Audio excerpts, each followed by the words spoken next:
Welcome to Hey Dad Podcast. Real dads, tough issues, and a genuine love for a fatherless generation.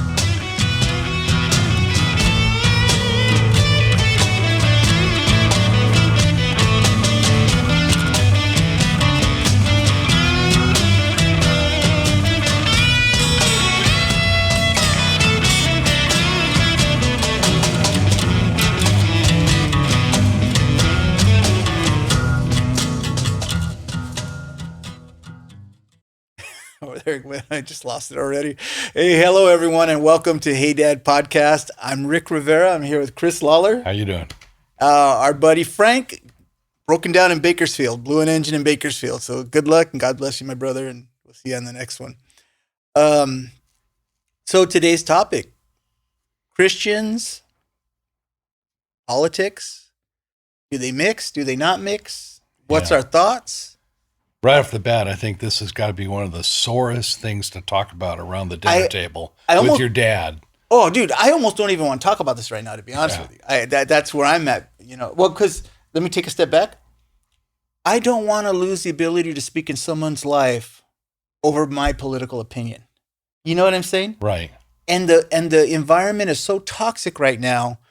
You're not a Democrat who cares for people. No, you're a dirty, rotten socialist who's dumb and your ways are wrong. Yeah. And I'm not a conservative. No, you're a racist and you don't care about poor people. And it's so polarized to lose the ability to speak into someone's life on the behalf of Jesus Christ for my political opinion.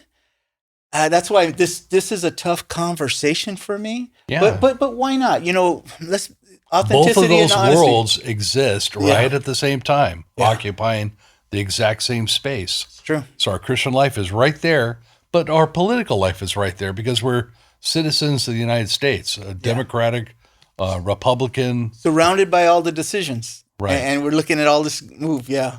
It's hard. I guess though, to launch it, I'm very politically minded. I always have been.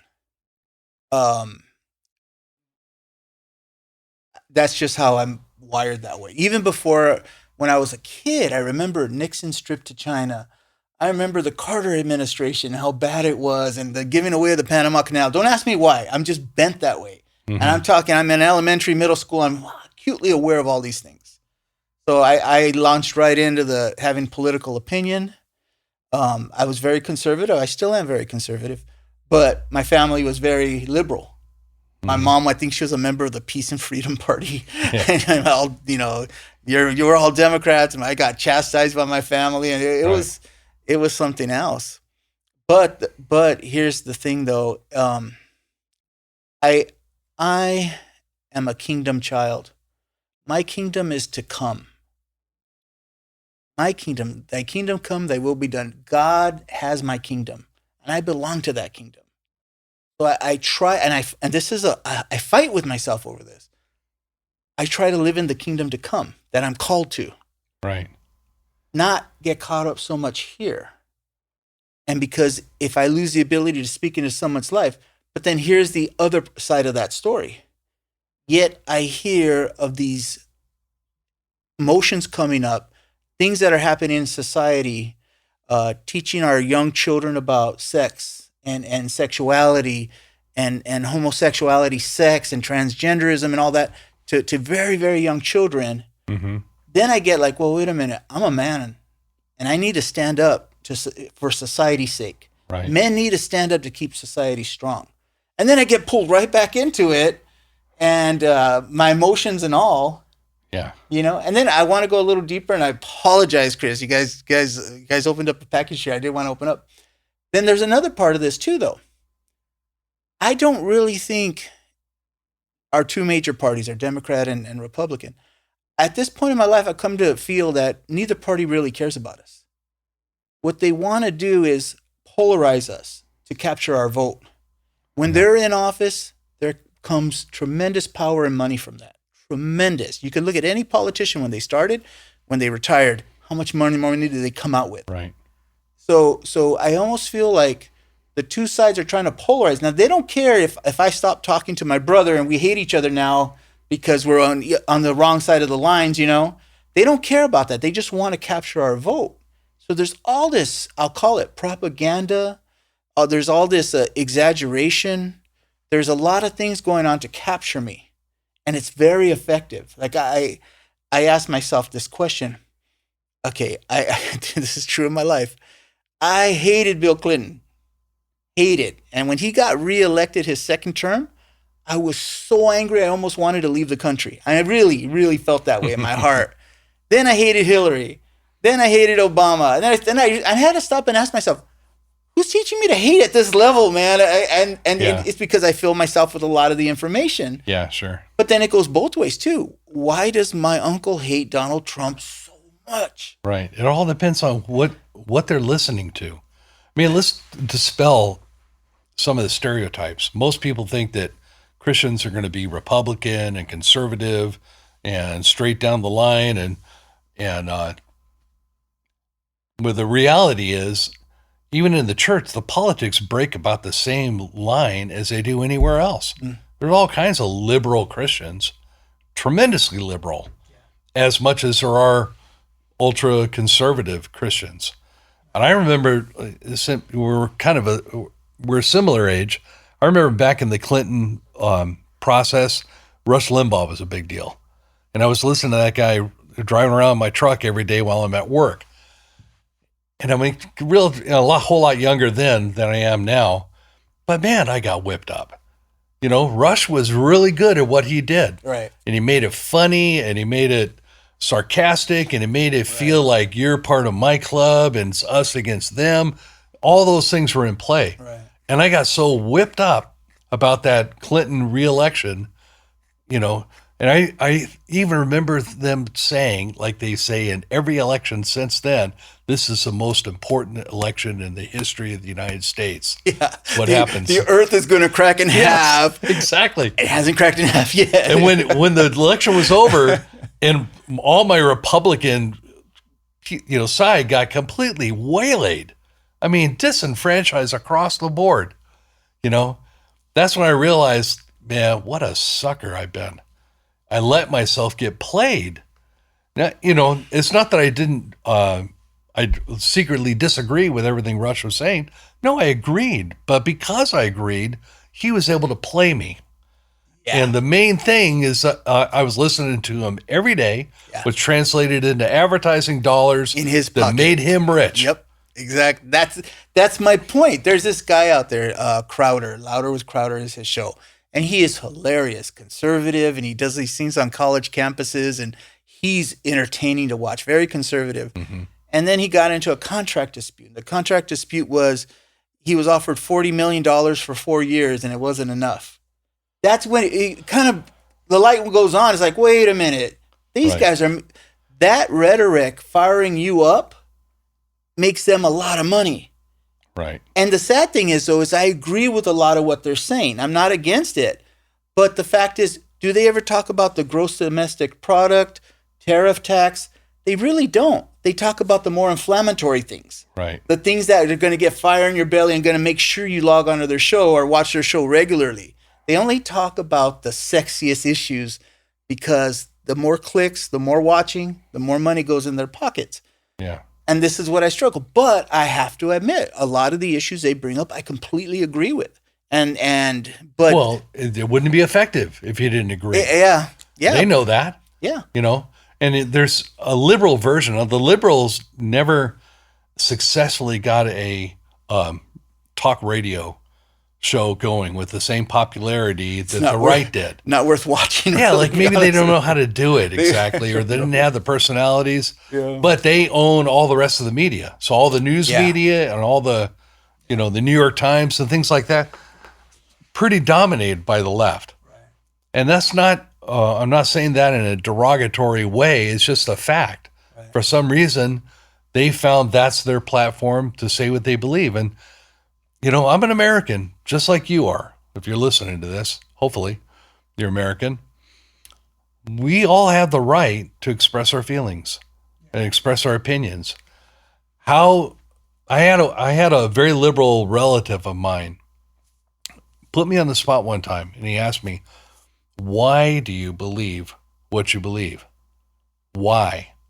Not what do you believe, but how did you come to form these strong opinions? And I really thought about it. And I thought, if I didn't answer them right away because I really wanted to meditate on that question. And what I came up with is probably at least 50% of my opinions just come as legacy. They come from my parents, or they come from the area that I lived in, that they all thought this way. So I kind of just thought that way too, without any reason to think alternately. Interesting. Okay, so that maybe accounts for 50%. That's huge. That means that's 50% of my opinion base is not based on my intellectual discovery. It's just I inherited it. Right. Okay, probably another 25% comes from these voices that I'm listening to in current time, like Rush Limbaugh, like everybody else that I'm paying attention to. Now, being a Christian, I'm logically going to pay attention to other Christian people that have a similar belief, because I don't cling to somebody because they're just Republican, because they could be a most decrepit kind of person, but I cling to somebody if they're a man of God and listen to them. And if they happen to be saying things that agree with that other 50% inherited, well, that's pretty solid with me. So that accounts for another 25%. Right? So I'm already up to 75% of what I believe is kind of just my environmental thing. When I really started thinking about it, the part of what I believe that is actually comes from my intellectual exploration of the issues, really digging in, trying to find the facts, and coming up with an opinion that's based upon my character and what I believe to be right or wrong as a man of God. Even that has to be slightly qualified, because if I only believe that something is right or wrong because the Bible believes it, that's a little bit of a propaganda element as well. If I don't think about it, when the 10 Commandments say, thou shalt not kill, thou shalt not murder is actually what the word is. Okay. Well, it's in the Bible, so I don't have to think anymore. So just turn my mind off because it's in the Bible. You know what I mean? Right. How's that? That's not authentic.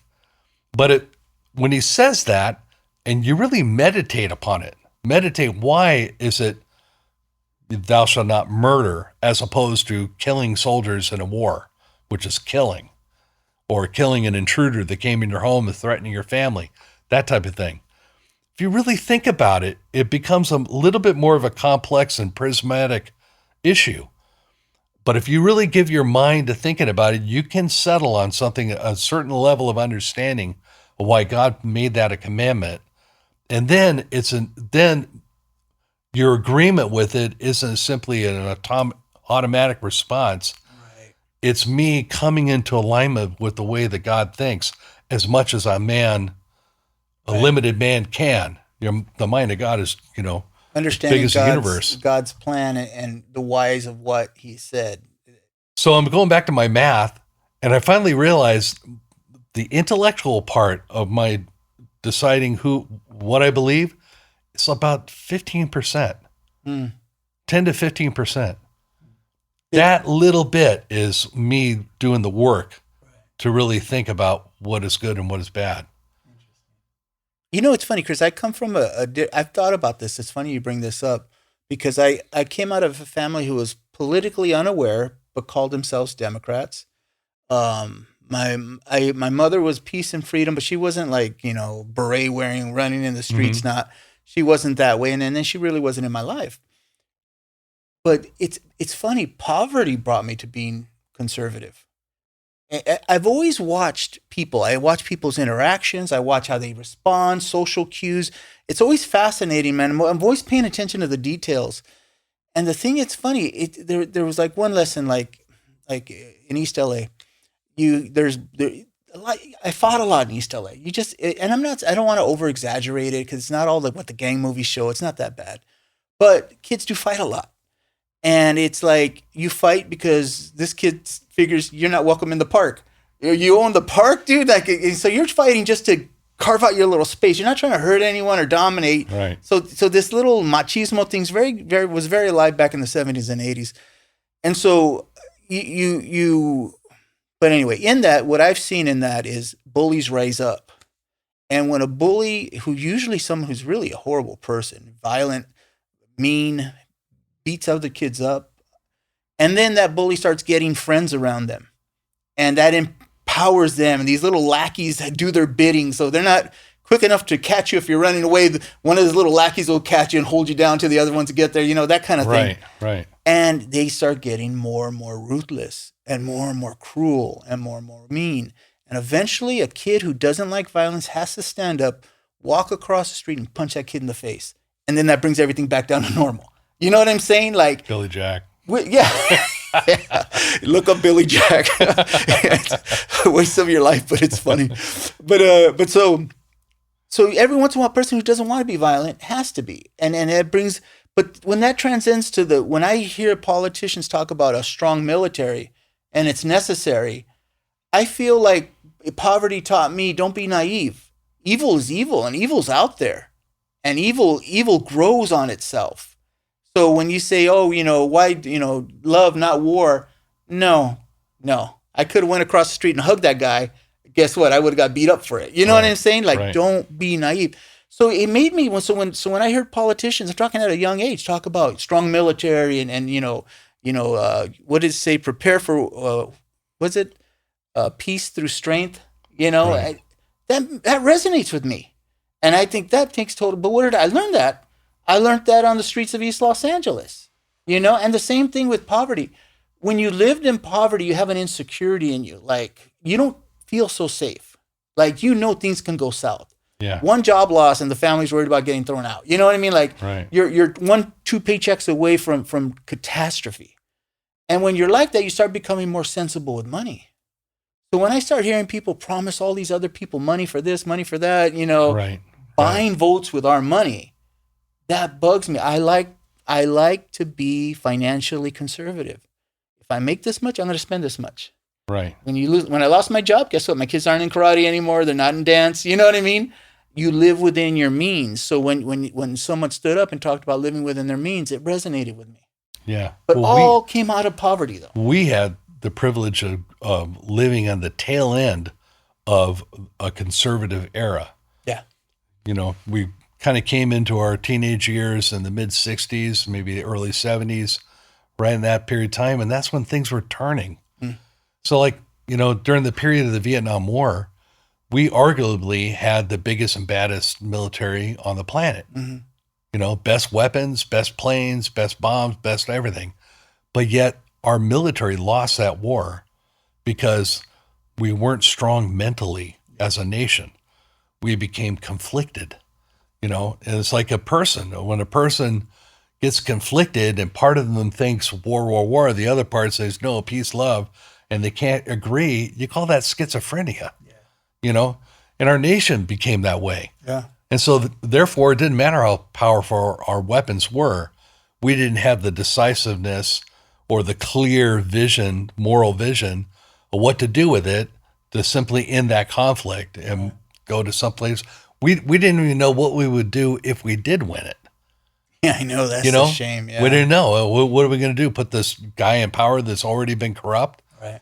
And the United States has faced that a lot because we have a habit of sticking our toe in the entire world's business. But this kind of comes back to manipulation of politics. What was everyone taught? That communism is this huge evil. Yeah. And they were going to start in Vietnam, and it was going to be a domino effect from Vietnam to Laos to Cambodia, and all these other Asian countries were going to fall to communism, and this big evil communism was going to get bigger and stronger. Kind of wasn't true. It kind of wasn't true. It is and it isn't, though, because Cambodia, they went communist, Khmer Rouge, and there was all kinds of murders. It was horrible. But my point is this, though, I almost feel manipulated in a lot of these issues, even though I am conservative. Right. I feel like a lot of we're led to believe a certain way, because just as an example, and this is an issue I don't have an answer. I have a question about Ukraine. How many billions of dollars have we pushed into that country at this point? Yeah. Over 100 billion, right? Yeah. 100 billion. Now, it's not your money. It's not mine. It's my son. It's my granddaughter's bill that she's paying. I don't have to pay it today. It's a credit card. And okay, so here's what I don't know. Is it wrong Russia came and invaded Ukraine? Yeah. Was Ukraine the nice, sweet little darling country? Not at all. It was as corrupt a country as you can be. So they get invaded. Now, okay, here's where I struggle a lot. When Hitler started invading Europe, everyone sat back. Oh, no, peace, Right. peace. And they let him. Then it blew up on everyone. Is that true today of Russia? Or is Russia willing to stop if NATO stops progressing? So, and I don't know, because this is what the line they give you is this. Oh, next is Poland, then Lithuania. They have that loaded up. Mm-hmm. But how do I know it's true? Well, guess what, government? I don't trust you as much as I used to. Right. I'm become a little more concerned about you, both sides. So is it true that if he is going to roll into these other countries, yeah, let's stop in Ukraine. Right. But I don't know if I believe that. Here's what I do with this. We are not in a position to know anything what's true or not. Right. The only thing that we can know is what somebody told us. Yeah. I only know what you are telling me because you're right next to the chair. Yeah. But how connected are you all the way to you're seeing something firsthand in Ukraine happening? Only what's fed me. Yeah. Only what's fed me. You got to realize that the news sources, the politicians, they're all expressing ideas. They all have opinions, and they're all putting out their flavors for reasons that you don't know what they are. And there's no way to know if any of it is true or what is true. There might be one golden thread that is somewhat true somewhere in there, but we don't know where that is. Don't know where it is. So in my life, I have to get up and go to work, and I have to deal with my own wife and my own kids and live my life. I have absolutely not only no control over those events, I have no way to know what's the truth about those events. Yeah. So you encounter somebody who is deeply passionate about the Ukrainian cause, and of course they can make very powerful arguments. Right. The cruelty of Russia and our sweet culture, and they're ransacking our museums and our churches in order to take away our national identity. Yeah, they can make a tremendous case for how horrible and evil it is. That's true. But then you can find somebody else who can make the case that Russia was only liberating whatever, and they have their a different way of looking at it, that if you sit down and give them a chance, they'll sound logical. Yeah. There's no way you can know.